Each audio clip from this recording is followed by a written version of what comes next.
नमस्कार, आप सभी का स्वागत है आपके अपने YouTube channel daily success GK पर। फ्रेंड्स, आज के वीडियो में हम करेंट अफेयर्स 2023 से संबंधित जितने भी क्वेश्चन आपके एग्जाम के लिए इम्पोर्टेंट है उन सभी को कवर करेंगे। फ्रेंड्स, ये सारे क्वेश्चन जनवरी से दिसंबर 2023 तक अपडेटेड हैं। फ्रेंड्स, ये पार्ट 2 वीडियो है। इससे पहले मैंने पार्ट 1 करेंट अफेयर्स 2023 का बना दिया हूँ। अगर आपने नहीं देखा है तो आप मेरे चैनल पर जाकर देख सकते हैं। फ्रेंड्स, ये सारे क्वेश्चन सेलेक्टेड हैं और इस टॉपिक से आपके हर एग्ज़ाम में क्वेश्चन पूछे जाते हैं, तो प्लीज़ वीडियो में एंड तक बने रहें। और अगर आप हमारे चैनल पर नए हैं तो प्लीज़ चैनल को सब्सक्राइब करके बेल आइकन को ऑल पर क्लिक कर लें, ताकि इसी तरह के वीडियो आपको आसानी से मिलती रहे। तो चलिए वीडियो को शुरू करते हैं फर्स्ट क्वेश्चन से। फर्स्ट क्वेश्चन है कि हाल ही में 72वां मिस यूनिवर्स 2023 का खिताब किसने जीता है? सही जवाब होगा ऑप्शन ए, सेनिस प्लासियोस ने हाल ही में 72वां मिस यूनिवर्स 2023 का खिताब जीता है। इम्पॉर्टेंट पॉइंट्स है कि निकारागुआ की सेनिस प्लासियोस ने 72वां मिस यूनिवर्स 2023 का खिताब अपने नाम किया है। सेनिस प्लासियोस निकारागुआ की पहली महिला है जिसने मिस यूनिवर्स का ताज पहना है। अगला सवाल है कि प्रोफेट सॉन्ग उपन्यास के लिए बुकर पुरस्कार 2023 किसने जीता है? सही जवाब होगा ऑप्शन ए, पॉल लिंच ने। पॉल लिंच ने अपने उपन्यास प्रोफेट सॉन्ग के लिए बुकर पुरस्कार 2023 जीता है। इम्पॉर्टेंट पॉइंट्स है कि आयरिश के लेखक पॉल लिंच ने अपने उपन्यास पैगंबर सॉन्ग के लिए 2023 बुकर पुरस्कार जीता है। 26 नवंबर 2023 को लंदन में एक समारोह हुआ, उसी में इन्हें पैगंबर सॉन्ग के लिए उनके उपन्यास के लिए 2023 बुकर पुरस्कार मिला। अगला सवाल है कि समलैंगिक विवाह को रजिस्टर्ड करने वाला पहला दक्षिण एशियाई देश कौन बना? सही जवाब होगा ऑप्शन सी, नेपाल। नेपाल देश जो है यह समलैंगिक विवाह को रजिस्टर्ड करने वाला पहला दक्षिण एशियाई देश बना है। इम्पॉर्टेंट पॉइंट्स है कि नेपाल ने 29 नवंबर 2023 को औपचारिक रूप से समलैंगिक विवाह का पहला पंजीकरण किया। ऐसा करने वाला पहला दक्षिण एशियाई देश बन गया है नेपाल। सुप्रीम कोर्ट द्वारा इसे वैध मानने के 5 महीने बाद नेपाल ने यह काम किया है। अब बात करें नेपाल की, तो नेपाल की राजधानी काठमांडू है। अध्यक्ष हैं रामचंद्र पौडेल। नेपाल के प्रधानमंत्री हैं पुष्पकमल दहल और नेपाल की मुद्रा है नेपाली रुपया। अगला सवाल है कि यूएन क्लाइमेट चेंज कॉन्फ्रेंस 28 यानी COP 28 कहाँ आयोजित किया जा रहा है? सही जवाब होगा ऑप्शन बी, दुबई UAE में COP 28 आयोजित किया जा रहा है। इम्पॉर्टेंट पॉइंट्स है कि यूएन क्लाइमेट समिट हर वर्ष आयोजित की जाती है ताकि सरकारें वैश्विक तापमान वृद्धि को सीमित करने के लिए कदम पर सहमत हो। इस समिट को कॉप के रूप में जाना जाता है, जिसका अर्थ है conference of the parties. Conference of the parties यानी कॉप। UNFCC का फुल फॉर्म होता है United Nations framework convention on climate change के अंतर्गत आता है। इसका गठन वर्ष 1994 में किया गया था, यानी कॉप का गठन वर्ष 1994 में किया गया था। COP 1 जर्मनी में वर्ष 1995 में हुआ। COP 8 भारत में 2002 वर्ष में हुआ। COP का लक्ष्य ग्रीन हाउस गैस सांद्रता को स्थिर करना है। अगला सवाल है कि एंड्री राजोएलिना को किस देश के राष्ट्रपति के रूप में चुना गया है? सही जवाब होगा ऑप्शन बी, मेडागास्कर। मेडागास्कर देश के राष्ट्रपति के रूप में एंड्री राजोएलिना को चुना गया है। इम्पॉर्टेंट पॉइंट्स है कि मेडागास्कर आधिकारिक तौर पर मेडागास्कर गणराज्य अफ्रीका के दक्षिण पूर्वी तट पर स्थित एक द्वीपीय देश है। यह विश्व का चौथा सबसे बड़ा द्वीप, दूसरा सबसे बड़ा द्वीप देश है। इसकी राजधानी और सबसे बड़ा शहर एंटानानारिवो है। अगला सवाल है कि 37वें नेशनल गेम्स में सर्वश्रेष्ठ पुरुष एथलीट किसे चुना गया। सही जवाब होगा ऑप्शन ए, श्रीहरि नटराज को 37वें नेशनल गेम्स में सर्वश्रेष्ठ पुरुष एथलीट चुना गया। इम्पोर्टेंट पॉइंट्स है कि वह कर्नाटक टीम के तैराक हैं। उन्होंने 8 गोल्ड, 1 सिल्वर और 1 ब्रॉन्ज मेडल जीता है। भारतीय ओलंपिक संघ की अध्यक्ष पीटी उषा ने उनको सर्वश्रेष्ठ पुरुष एथलीट का ट्रॉफी दी है। शुभंकर क्या रहा है 37वें नेशनल गेम का, तो मोंगा। अगला सवाल है कि 38वें राष्ट्रीय खेलों का आयोजन कहाँ किया जाएगा। सही जवाब होगा ऑप्शन सी, उत्तराखंड में। उत्तराखंड में 38वें राष्ट्रीय खेलों का आयोजन किया जाएगा।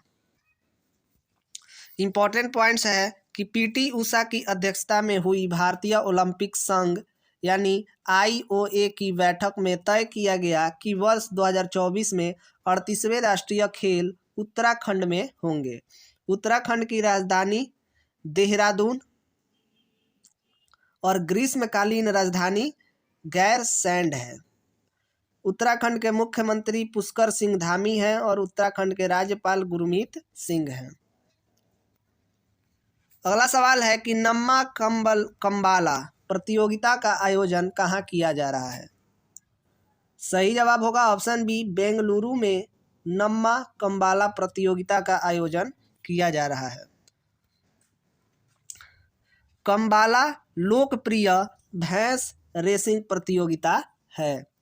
कंबाला लोकप्रिय भैंस रेसिंग प्रतियोगिता 25 और 26 नवंबर को बेंगलुरु में आयोजित हुई, जिसका आयोजन तुलुकुटा बेंगलुरु द्वारा किया गया। यह शहर के केंद्र में कंबाला की शुरुआत का प्रतीक है। अगला सवाल है कि क्रिस्टोफर लक्सन ने किस देश के प्रधानमंत्री के रूप में शपथ ली है।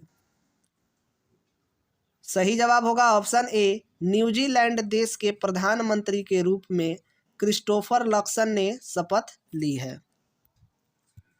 अगला सवाल है कि खेलो इंडिया पैरा गेम्स का शुभंकर किस नाम से लॉन्च किया गया है।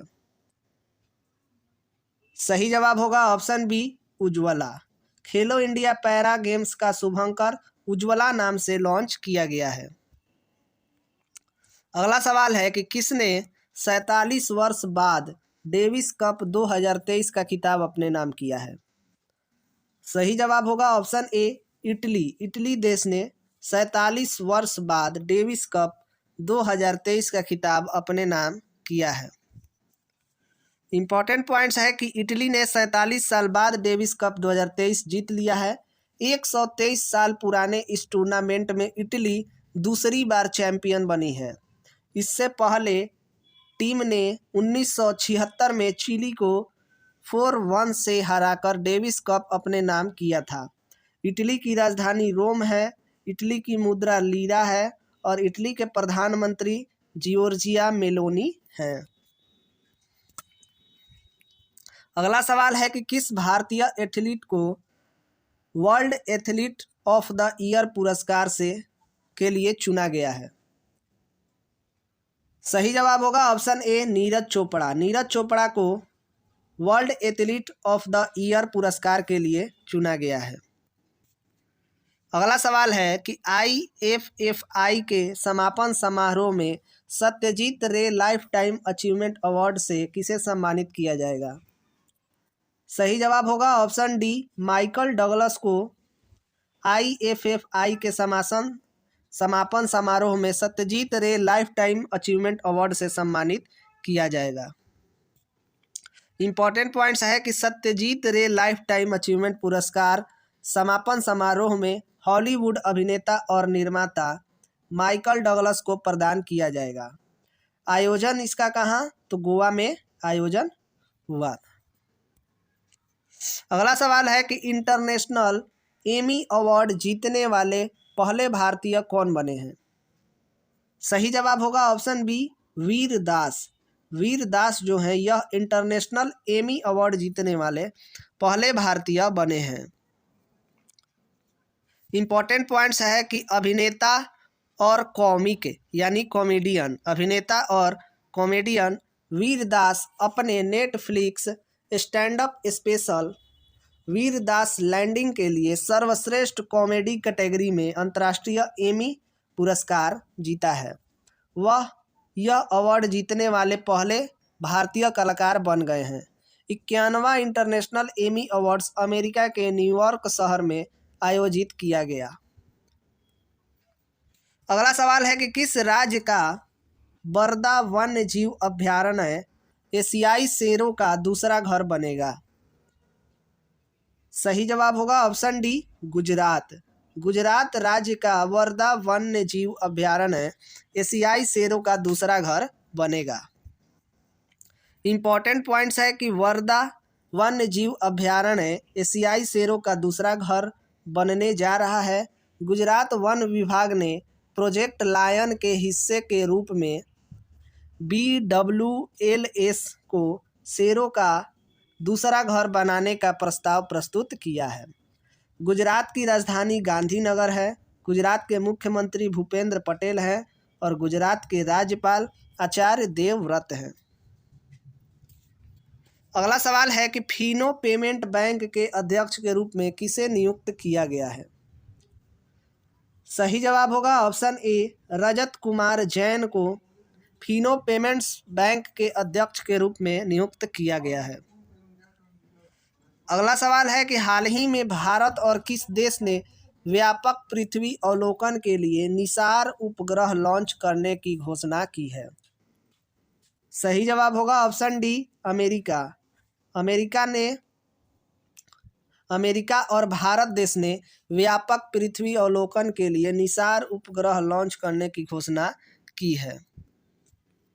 इंपॉर्टेंट पॉइंट्स है कि भारत और अमेरिका ने व्यापक पृथ्वी अवलोकन के लिए NASA ISRO synthetic aperture radar, जिसका नाम है निसार, उपग्रह लॉन्च करने की घोषणा की है।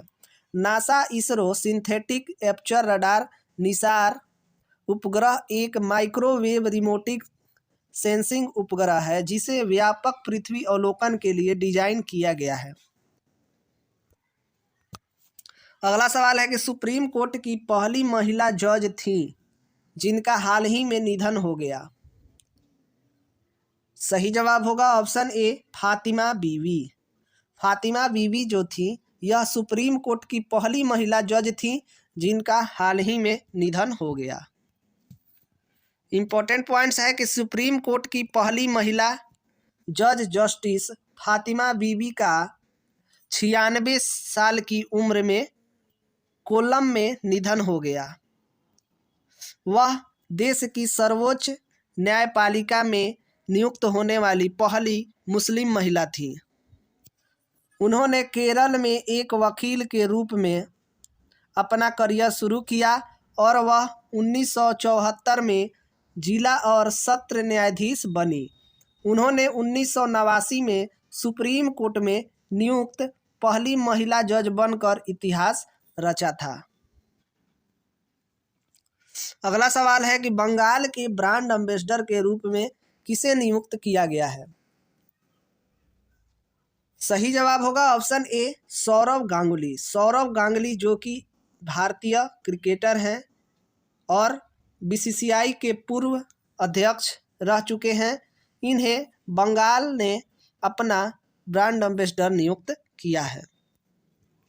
इंपॉर्टेंट पॉइंट्स जानते हैं कि पश्चिम बंगाल की मुख्यमंत्री ममता बनर्जी ने पूर्व क्रिकेटर और भारतीय क्रिकेट कंट्रोल बोर्ड यानी BCCI के पूर्व अध्यक्ष सौरव गांगुली को बंगाल का ब्रांड एम्बेसडर नियुक्त किया है। पश्चिम बंगाल की बात करें तो पश्चिम बंगाल की राजधानी कोलकाता है। मुख्यमंत्री ममता बनर्जी हैं और राज्यपाल CV आनंद बोस हैं। अगला सवाल है कि कोलकाता नाइट राइडर्स ने अपने नए मेंटर के रूप में किसे नियुक्त किया है? सही जवाब होगा ऑप्शन ए गौतम गंभीर। गौतम गंभीर जो कि भारतीय पूर्व क्रिकेटर हैं, इन्हें कोलकाता नाइट राइडर्स ने अपने नए मेंटर के रूप में नियुक्त किया है। अगला सवाल है कि हाल ही में कौन सा तूफान बांग्लादेश के तट से टकराया? सही जवाब होगा ऑप्शन ए मिड हिली। मिड हिली नामक तूफान जो है यह बांग्लादेश के तट से टकराया था। आइए इंपॉर्टेंट पॉइंट्स देखते हैं कि चक्रवाती तूफान मिड हिली बांग्लादेश तट से टकराया। इस चक्रवाती तूफान का नाम मालदीव ने दिया है। अब बात करें, बांग्लादेश की राजधानी ढाका है, बांग्लादेश की मुद्रा टका है, बांग्लादेश के राष्ट्रपति शहाबुद्दीन चुप्पू हैं और बांग्लादेश के प्रधानमंत्री शेख हसीना हैं। अगला सवाल है कि हाल ही में भारतीय नौसेना ने किस नाम से अपनी चौथी पनडुब्बी रोधी युद्धक जहाज लॉन्च किया है? सही जवाब होगा option B INS Amini. INS Amini नामक युद्धक जहाज लॉन्च किया है भारतीय नौसेना ने। इंपॉर्टेंट पॉइंट्स जानते हैं कि भारतीय नौसेना ने अपनी चौथी पनडुब्बी रोधी युद्धक जहाज आईएनएस अमीनी लॉन्च किया है। और इसके निर्माता कौन है? तो Garden Reach ship builders and engineers limited. बात करें भारतीय नौसेना की, तो भारतीय नौसेना की स्थापना 1950 में हुई थी। मुख्यालय नई दिल्ली में स्थित है और प्रमुख कौन है? तो आर हरि कुमार। भारतीय नौसेना के प्रमुख कौन है? तो आर हरि कुमार। अगला सवाल है कि महाराष्ट्र सरकार ने लता मंगेशकर पुरस्कार 2023 दिए जाने के लिए किसे चुना? सही जवाब होगा ऑप्शन बी सुरेश वाडकर को महाराष्ट्र सरकार ने लता मंगेशकर पुरस्कार 2023 देने के लिए चुना। इंपॉर्टेंट पॉइंट्स है कि महाराष्ट्र सरकार ने सुरेश वाडकर को गान सामग्री लता मंगेशकर पुरस्कार 2023 देने की घोषणा की। सुरेश ईश्वर वाडकर अनुभवी पार्श्व गायक और राष्ट्रीय पुरस्कार विजेता हैं। सुरेश वाडकर को वर्ष 2018 में संगीत नाटक अकादमी पुरस्कार भी मिल चुका है। अगला सवाल है और आज का आखिरी सवाल, मालदीव के 8वें राष्ट्रपति मोहम्मद मुइजू के शपथ ग्रहण समारोह में भारत सरकार की ओर से प्रतिनिधित्व किसने किया? सही जवाब होगा ऑप्शन ए किरण रिजिजू ने मालदीव के 8वें राष्ट्रपति मोहम्मद मुइजू के शपथ ग्रहण में भारत सरकार की ओर से प्रतिनिधित्व किया। इंपॉर्टेंट पॉइंट्स है कि हुसैन मोहम्मद लतीफ़ ने भी मालदीव के 10वें उपराष्ट्रपति के रूप में शपथ ली है। हालांकि मालदीव में चुनाव से पहले भारत विरोधी बयानों की वजह से भारत सरकार ने केंद्रीय पृथ्वी विज्ञान मंत्री किरण रिजिजू को समारोह में भेजा।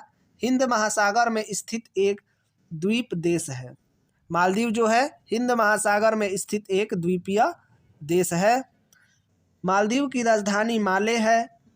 वहाँ की मुद्रा मालदीवी रुपया है और मालदीव के राष्ट्रपति मोहम्मद मुइजू हैं जिन्होंने शपथ ली है। तो फ्रेंड्स, आज के वीडियो में इतना ही। उम्मीद है कि हमारी वीडियो आपको पसंद आई हो, तो प्लीज़ वीडियो को लाइक करें और अपने दोस्तों के साथ शेयर करें। और अगर आपने अभी तक हमारे चैनल को सब्सक्राइब नहीं किया है तो प्लीज़ चैनल को सब्सक्राइब करके बेल आइकन को ऑल पर क्लिक कर लें, ताकि इसी तरह के वीडियो आपको आसानी से मिलती रहे। तो चलिए मिलते हैं अगले वीडियो में, तब तक के लिए जय हिंद।